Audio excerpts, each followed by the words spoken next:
Medium class લોકો જીવી શકે એવું કંઈક કરો. અમે એમ નથી કહેતા કે તમે ડીઝલનો ભાવ ઉતારો કે પેટ્રોલનો ભાવ ઉતારો કે મોંઘાઈ ઘટાડો. એની હારે અમારે ઓપ્શન નથી, પણ મીડિયમ ક્લાસ માણસો કેમ જીવે એ તમે અમને કંઈક સજેસ્ટ કરો કે અમે 3 ટાઈમમાંથી 2 ટાઈમ ખાઈએ કે 1 ટાઈમ ખાઈએ કે શું કરીએ, તમે અમને કંઈક સજેસ્ટ કરો. માર્કેટની અંદર મોંઘવારી છે કારણ કે ધંધા છે નહીં અત્યારે, અને પ્લસ બધી વસ્તુમાં ભાવ વધી ગયા છે. ખાંડની અંદર ભાવ વધી ગયા છે, શાકભાજીમાં વધી ગયા છે. ધંધાની આવક ઓછી છે અને આવક વધી ગઈ છે તો પબ્લિકનો મરો થઈ ગયો છે.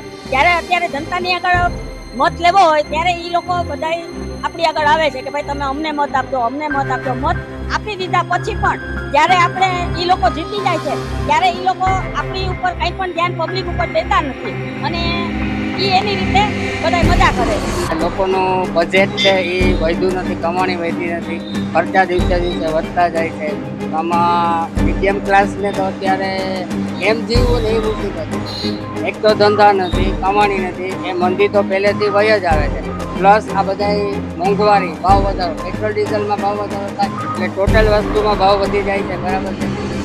પબ્લિક નો અત્યારે મરો છે. એક જણું અત્યારે કમાવા વાળું હોય અને 5-7 જણા ખાવા વાળા હોય તો ઘરમાં અત્યારે પૂરું કરવું એ બહુ પોઝિશન ખરાબ છે. અત્યારે ટાઈટમાં ટાઈટ પોઝિશન છે. દર્શકો, હું અમિત કેસવાલા સ્વાગત કરું છું આપનું એસએ ન્યૂઝ ગુજરાત.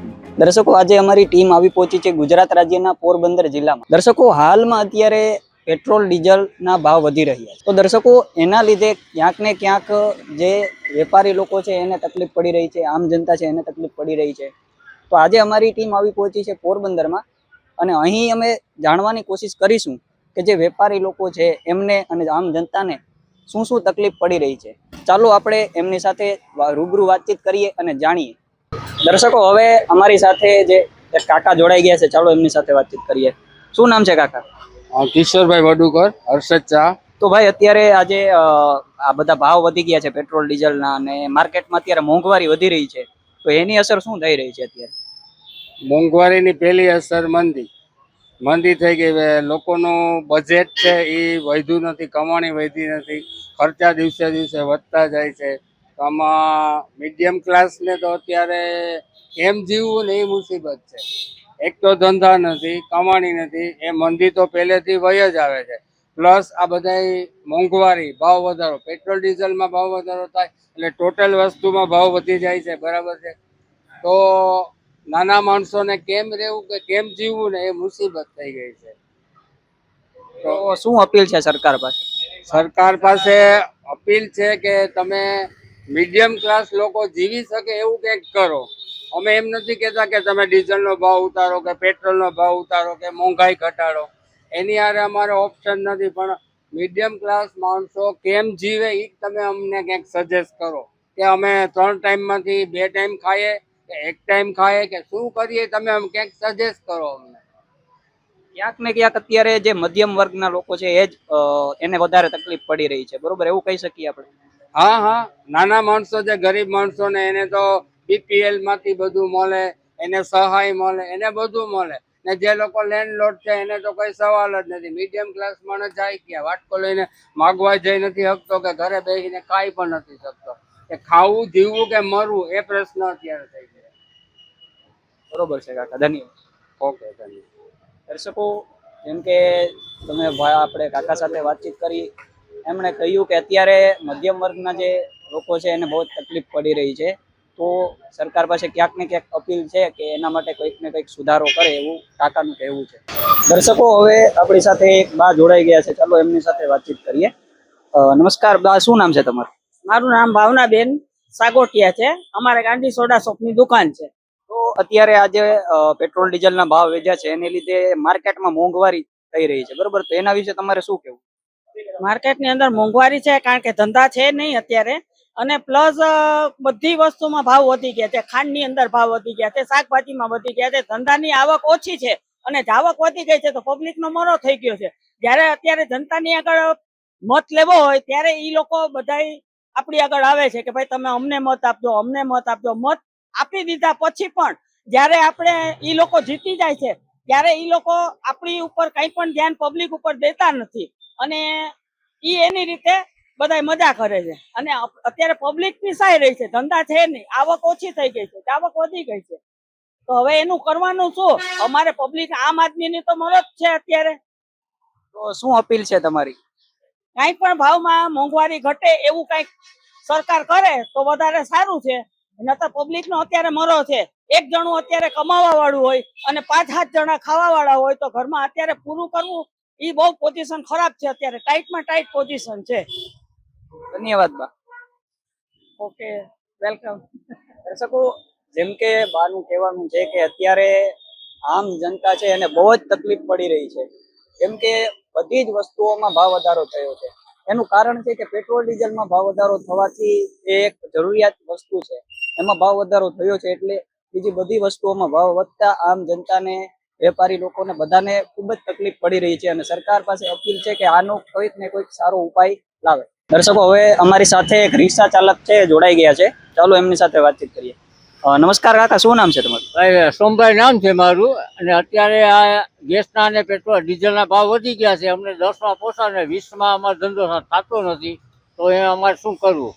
એટલે હવે પેલા જે તમારે 10 રૂપિયા ભાવ હતો, આ પેટ્રોલ ડીઝલનો ભાવ વધી ગયો છે, એના પહેલા તમારે 10 રૂપિયા ભાવ હતો અને હવે ભાવ વધવાથી તમારે પણ પ્રોફિટ થતું નથી કઈ, બરોબર? એટલે તમે 20 રૂપિયા કર્યા છે, તો એનાથી તમને અત્યારે પ્રોબ્લેમ થઈ રહી છે, ગ્રાહકીમાં પ્રોબ્લેમ થાય છે. હા, ગ્રાહકીમાં અમને અત્યારે પ્રોબ્લેમ થાય, અમારો ધંધો થતો જ નથી અત્યારે. એના માટે સરકાર કોઈ કાર્યવાહી કરે. ધન્યવાદ સર. Okay, thank you. દર્શકો, જેમ કે કાકાનું કહેવાનું છે કે રિક્ષા ચાલકોને અત્યારે તકલીફ પડી રહી છે. એનું કારણ છે કે પેટ્રોલ ડીઝલના ભાવ વધતા એમને હવે પ્રોફિટ માર્જિન જે પહેલા હતું એટલું હવે થતું નથી અને ભાવ વધારવાથી ગ્રાહકો છે, જે પણ રિક્ષામાં બેસવા વાળા જે છે પેસેન્જર, એને પણ તકલીફ પડી રહી છે. એટલે ક્યાંક ને ક્યાંક અત્યારે મંદીનો માહોલ ચાલી રહ્યો છે એવું આપણે કહી શકીએ. દર્શકો, હવે અહીં એક કલરની દુકાન છે, કલર જે હોલસેલ ભાવમાં મળતો હોય છે, પેન્ટિંગ એની દુકાન છે. તો ચાલો હવે અંદર જઈ અને જોઈએ, આપણે જે ભાઈ છે એમની સાથે આપણે વાતચીત કરીશું અને જાણીશું કે શું આજે આની અસર, જે અત્યારે આ યુદ્ધનો માહોલ ચાલી રહ્યો છે એની અસર ક્યાંક ને ક્યાંક થઈ રહી છે, જે ધંધામાં શું થઈ રહી છે, આપણે એમની સાથે વાતચીત કરીએ અને જાણીએ. દર્શકો, હવે આપણે જે ભાઈ છે એમની સાથે ચાલો વાતચીત કરીએ. નમસ્કાર ભાઈ, શું નામ છે તમારું? જિગ્નેશભાઈ. જિગ્નેશભાઈ. ભાઈ, તો હવે અત્યારે આજે મિડલ ઈસ્ટમાં યુદ્ધ ચાલી રહ્યું છે, બરોબર? અને જેની અસર આપણે ભારતમાં થઈ રહી છે, પેટ્રોલ ડીઝલ છે એના ભાવ વધી ગયા છે. તો ભાઈ, હવે અત્યારે આની આપણે ધંધામાં શું અસર થઈ રહી છે? ધંધામાં ઘણી બધી અસર થાય છે. આ ડીઝલ ને પેટ્રોલના ભાવ વધ્યા એને હિસાબે અત્યારના બધી વસ્તુમાં મોંઘવારી વધી ગઈ છે અને મંદીનો માહોલ હાલે છે અને કસ્ટમરને પણ તકલીફ પડે છે અને અમને લોકોને પણ થોડીક તકલીફ વધારે પડે છે. એટલે ટૂંકમાં આપણે એમ કહી શકીએ કે જે વેપારી લોકો છે એને પણ તકલીફ પડી રહી છે અને આમ જનતાને પણ તકલીફ પડી રહી છે, કેમ કે ભાવ વધી ગયો છે અત્યારે. તે આમ જનતાને પણ ભાવ વધારાની સાથે જે પ્રોડક્ટ મળે છે અને વેપારી લોકોને પણ માર્જિન ઓછું થઈ ગયું છે પ્રોફિટનું, બરોબર? હા, અત્યારના માર્જિન ઓછું થઈ ગયું અને પાછું મોંઘવારીની હિસાબે અત્યારે કસ્ટમર પણ ઓછા દેખાય, એમ કે અને આગળ જતા પણ હજી બીક છે કસ્ટમરને કે ભાઈ હજી મોંઘવારી વધશે તો શું કરવું. પેટ્રોલ ડીઝલ બધાના ભાવ વધે તો માણસ શું કરે, વધારે તો પછી હવે. બરોબર ભાઈ, ધન્યવાદ. ભલે, ધન્યવાદ. દર્શકો, જેમ કે ભાઈનું કહેવું છે કે અત્યારે એમની પણ એ જ વાત છે કે વેપારી લોકો છે એમને અને જે આમ જનતા છે એને પણ તકલીફ પડી રહી છે અને જે પહેલાના સમયમાં દુકાનમાં જે કસ્ટમરો આવતા એટલા હવે આવતા નથી. ક્યાંક ને ક્યાંક જે વેપારી લોકો છે એને પણ તકલીફ છે અને જે આમ જનતા છે એને પ્રોડક્ટ બધા મોંઘા થઈ ગયા છે એને. દર્શકો, હવે અમે આવી પહોંચ્યા છીએ એક ઇલેક્ટ્રોનિક્સની દુકાન છે. તમે જોઈ શકતા હશો કે અહીં જો બોર્ડ પણ લગાવેલો છે, જનતા ઇલેક્ટ્રોનિક કરીને બોર્ડ છે. તો દર્શકો, ચાલો હવે આપણે અંદર જઈએ અને જોઈએ કે અહીં આજે ઇલેક્ટ્રોનિક્સની આ દુકાન છે, ત્યાં અત્યારે જે પેટ્રોલ અને ડીઝલના અને અન્ય જે વસ્તુઓના ભાવ વધી રહ્યા છે, તો અહીં શું આ ધંધામાં એની શું અસર થઈ રહી છે તમે જોઈ શકતા હશો કે આ દુકાન છે. તો ચાલો હવે અહીં જે ઓનર છે એની સાથે આપણે વાતચીત કરીએ અને એની પાસેથી જાણીએ કે શું ખરેખર આજે પેટ્રોલ અને ડીઝલનો ભાવ વધી રહ્યો છે તો એની અસર ધંધામાં શું થઈ રહી છે. દર્શકો, હવે આપણી સાથે ભાઈ જોડાઈ ગયા છે, ચાલો એમની સાથે વાતચીત કરીએ. નમસ્કાર ભાઈ, શું નામ છે તમારું? રહીમ નામ. ભાઈ, તો આજે અત્યારે પેટ્રોલ ડીઝલના ભાવ વધી રહ્યા છે, બરોબર?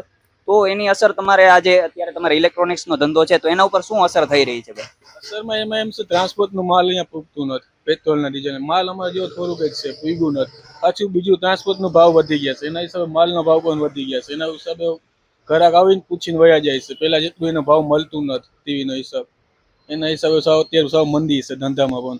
એટલે કે પેલા જેટલા કસ્ટમર આવતા હતા હવે આ જે પેટ્રોલ ડીઝલના ભાવ વધી રહ્યા છે, આ યુદ્ધની સ્થિતિ છે જે મિડલ ઈસ્ટમાં, એના લીધે એટલા કસ્ટમર હવે આવતા નથી. આવે છે પણ ખાલી પૂછીને ભાવ વયા જાય છે. ટ્રાન્સપોર્ટનો ભાવ વધી ગયા એના હિસાબ ટીવીનો ભાવ વધી ગયા છે, એટલે પૂછીને ખાલી વયા જાય છે. આપણે એને ભાવ કહીએ તો એ કે પેલા તો એટલામાં મળતા હતા, તો આપણે એને સમજાવ્યું તો સમજે નહીં, ખાલી વયા જાય છે. આ યુદ્ધના હિસાબ ભાવ વધી ગયા એના હિસાબે માથેથી માલ પૂગતું નથી ટ્રાન્સપોર્ટના હિસાબે. એટલે ટ્રાન્સપોર્ટમાં પણ તમે ઓર્ડર આપો એ પછી મોડો માલ પહોંચે છે. થઈ જાય, વાર લાગે છે. તો 2 દિવસના બદલે 5 દિવસે પૂગે, 6 દિવસે પૂગે. ટ્રાન્સપોર્ટમાં માલ પૂગતું નથી પેટ્રોલના ડીઝલના હિસાબે. બધા એમ જ કે ડીઝલ મળતું નથી, ટ્રાન્સપોર્ટ બંધ છે, પણ ટ્રાન્સપોર્ટમાં પૂગતું જ નથી માલ. એટલે ટૂંકમાં એમ આપણે કહી શકીએ કે આજે પેટ્રોલ ડીઝલનો ભાવ છે એટલે ટ્રાન્સપોર્ટેશન જે છે એ ફી વધી ગઈ છે, બરોબર? એના લીધે તમારે પ્રોફિટમાં પણ ફેર પડ્યો હશે ને, પ્રોફિટ માર્જિન પણ ઓછું થયું હશે તમારે. ટ્રોફિકમાં બી ઓછું કર્યું છે. બીજા ગ્રાહકને માં પોસાય આટલું ભાવ, પેલા જે મળતું સસ્તું એ અત્યારે નથી મળતું એને, એટલે એ નથી મજા આવતી, એટલે વયા જાય ખાલી પૂછીને. ક્યાં ટ્રાન્સપોર્ટનો ભાવ વધ્યા, આપણે તો ભાવ વધારવું જ જોશે, અમને પણ મળતું નથી. એટલે એમાં માલ અમને પણ પ્રોફિટ ઓછું મળે અને ગ્રાહકને માલ મોંઘું મળે, એટલે આમ ધંધામાં બહુ અત્યારે માર છે. એટલે ટૂંકમાં અત્યારે જે વેપારી છે અને આમ જનતા છે બંનેને તકલીફ પડી રહી છે. આ બંનેને તકલીફ છે અત્યારે આ યુદ્ધના હિસાબે. તો તમારી શું સરકાર પાસેથી માંગણી? સરકાર પાસે માંગ એ છે કે ભાઈ પેટ્રોલ ડીઝલ સસ્તું થાય તો અમને પણ મજા છે, ને આ બધા ગ્રાહકને પણ મજા આવે, ભાવ ઓછું થઈ જાય. ઠીક છે સર, ધન્યવાદ. Thank you. દર્શકો, જેમ કે આમનું કહેવાનું છે કે પેટ્રોલ ડીઝલનો ભાવ વધી રહ્યો છે એના લીધે જે ધંધાર્થી લોકો છે, વેપારીઓને પણ તકલીફ પડી રહી છે અને આમ જનતાને પણ તકલીફ પડી રહી છે. અને સરકારને અપીલ એવી છે કે ભાઈની અપીલ એવી છે કે ક્યાંક ને ક્યાંક જે પેટ્રોલ અને ડીઝલના ભાવમાં કંઈક સુધારો આવે, જેથી કરીને આમ જનતા અને જે વેપારી લોકો છે એને પણ આમાં મદદ મળે. તો દર્શકો, જેમ કે આજે આપણે જોયું કે વેપારી લોકોને પણ તકલીફ પડી રહી છે અને આમ જનતા છે એમને પણ તકલીફ પડી રહી છે, કારણ કે પેટ્રોલ અને ડીઝલના ભાવમાં વધારો થવાથી અત્યારે જે વેપારી લોકો છે એને પ્રોફિટ માર્જિન કમ થઈ ગયું છે. ટ્રાન્સપોર્ટેશન જે ફી છે એ વધી રહી છે અને એમનું એ પણ કહેવાનું છે કે અત્યારે ટ્રાન્સપોર્ટેશનમાં પણ ઘણો ખર્ચો આવી રહ્યો છે, જેને લીધે જે પ્રોડક્ટ છે એનો ભાવ વધી રહ્યો છે. હવે પ્રોડક્ટનો ભાવ વધવાથી આમ જનતા છે એને પણ એ પોસાતું નથી, મતલબ કે એમનું લેવું એ મોંઘું પડી રહ્યું છે. એટલે ક્યાંક ને ક્યાંક આખા માર્કેટમાં મોંઘવારી વધી રહી છે એવું આપણે કહી શકીએ, કેમ કે પેટ્રોલ ડીઝલ એ જરૂરિયાત વસ્તુ છે અને એમાં ભાવ વધવાથી બધી જ જગ્યાએ ભાવ વધી રહ્યા છે અને વેપારી લોકો છે એમને પણ તકલીફ પડી રહી છે. અને અત્યારે હાલ મંદીનો માહોલ હાલી રહ્યો છે એવું પણ કહી શકીએ.